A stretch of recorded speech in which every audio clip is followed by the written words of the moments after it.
name is Mohammed Darawshe. I'm from a village called Iksal, which is in Israel, north of Israel, near Nazareth. I'm married and father to 4 kids, one boy who's 18, 3 girls who are 17, 12, and 11. I work for an organization called the Abraham Fund Initiatives, an organization I was lucky to be one of its founders more than 25 years ago. And in the last 7 years, I joined it as an executive, co-direct organization. It's a Jewish Arab organization co-directed by 1 Jewish and 1 Arab directors. The staff is also mixed, half Arab, half Jewish, with the goal to promote equal integration of the Arab citizens and to promote shared society and coexistence between Jews and Arabs in Israel.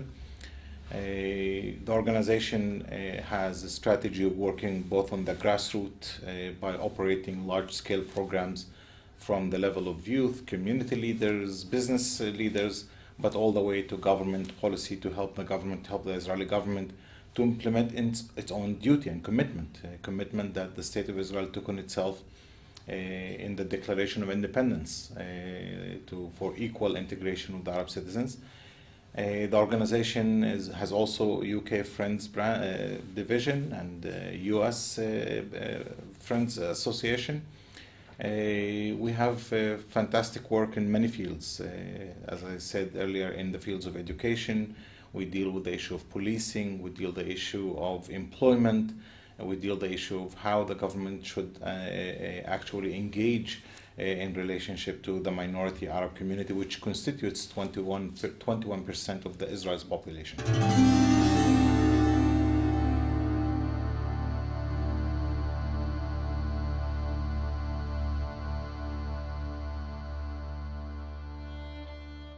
The key challenge facing the Arab community has been almost 65 years of negligence, where the State of Israel has simply put this issue as a secondary issue. It did not have any real policy or strategy of how to integrate 21% of the society. The state has always viewed itself as the state of the Jewish people only and has neglected to realize it's the state of the Israeli citizens as well.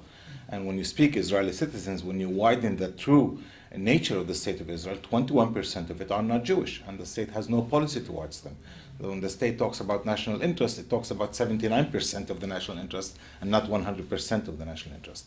So that's one challenge, how to get the state and the government to reflect the reality on the ground, reflect the nature of the population of the State of Israel, and with that come with the proper policies of equal integration. The opportunities for that are many. Few presidents in the life and the history of the State of Israel said that the Arab citizens are the bridge for peace between Israel and the Arab world. At the end of the day, Israel lives in the Middle East. It's not in Europe. And if Israel wants to interact and coexist with the neighboring Arab nations around the State of Israel, this bridge, this population, Arab Palestinian population who are citizens of the State of Israel, can serve as a significant bridge. But I always say a bridge is not only something you step on. A bridge is something that has strong anchors and strong foundations, and that is the meaning of proper citizenship for the Arab citizens in the country. I think that the assets, the economic potential of the Arab community, which today constitutes only 8% of the GDP, if the Arab community is properly engaged in the economy, this will also contribute to Israel's economy as well as Israel's security.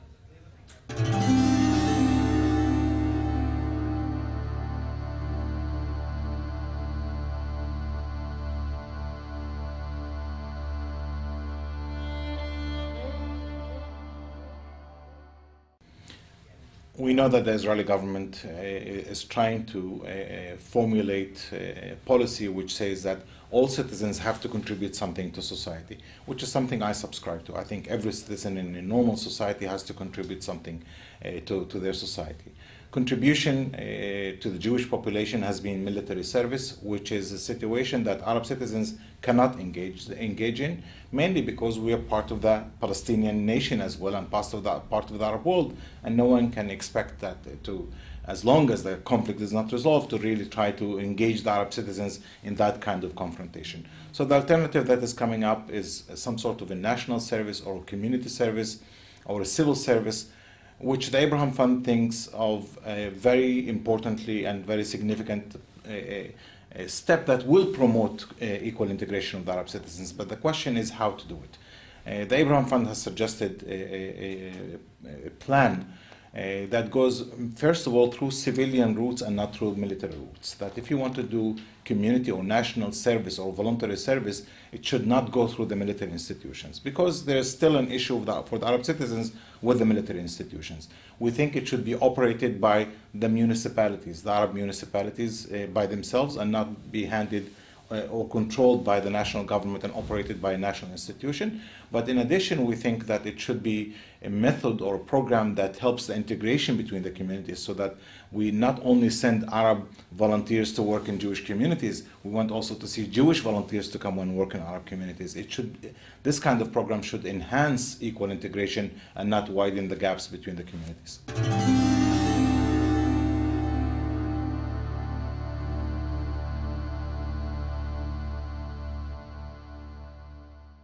I have many hopes for Israel as a shared society. One, I think that Israel will be a much better country, a much better society, a society that will prosper as an equal place.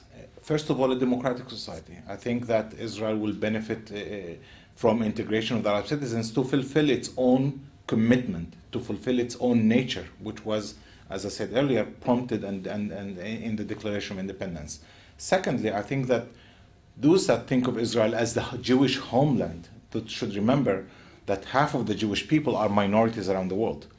And the way Israel treats, the way the Jewish state treats its own minority will be a measurement according to which other nations might treat Jewish minorities around the world. So I think the Jewish nature of the state requires adequate treatment of the Arab community. And that's a benefit that Israel can have and can expect to the Jewish people that are outside Israel. Third, I think that Israel will benefit a great deal, as I said earlier, from the economic potential. We speak Arabic language. We are part of the Arab culture. We can interact with the people in the Arab world. The whole normalization promise that Israel is aspiring for from a peace arrangement will go mainly through the Arab community, which can interact properly with the Arab nations around us. When I go to Jordan, I quickly emerge into society there. When Dalal Abu Amni, one of the famous Arab singers, was invited recently to Qatar and Dubai, where she presented fantastic events there and fantastic music shows, everyone knew she was Israeli citizen. The normalization and acceptance of Israeli citizenship in the Arab world will probably mostly go through the Arab citizens.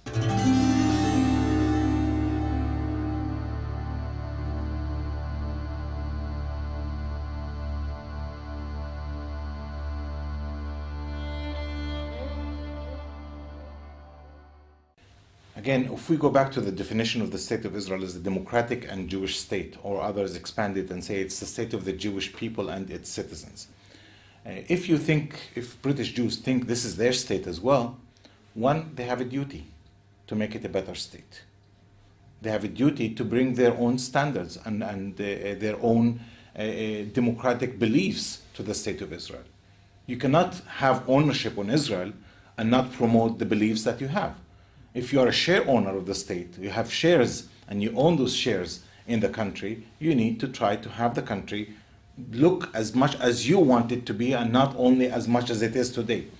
I think that young British Jews, first of all, should educate themselves about the true nature of the State of Israel, the 100% Israel and not the 79% Israel. British Jewish youth need to understand and realize that the future of Israel is dependent on good relations between Jewish and Arab citizens. The less polarization there is in Israel, the better Israel will be. I think British Jewish youth should also try to engage in programs with Arab community. 88% of Arab youth see their future as Israeli citizens. And if you want to engage with Israel, you cannot disown that part of Israel. You need to take ownership with it by learning about it, engaging with it, doing programs with Arab citizens. I think that no British young person or older person should come to Israel and not spend 20% of their time visiting the Arab community. You want 100% Israel, that includes 21% Arab society.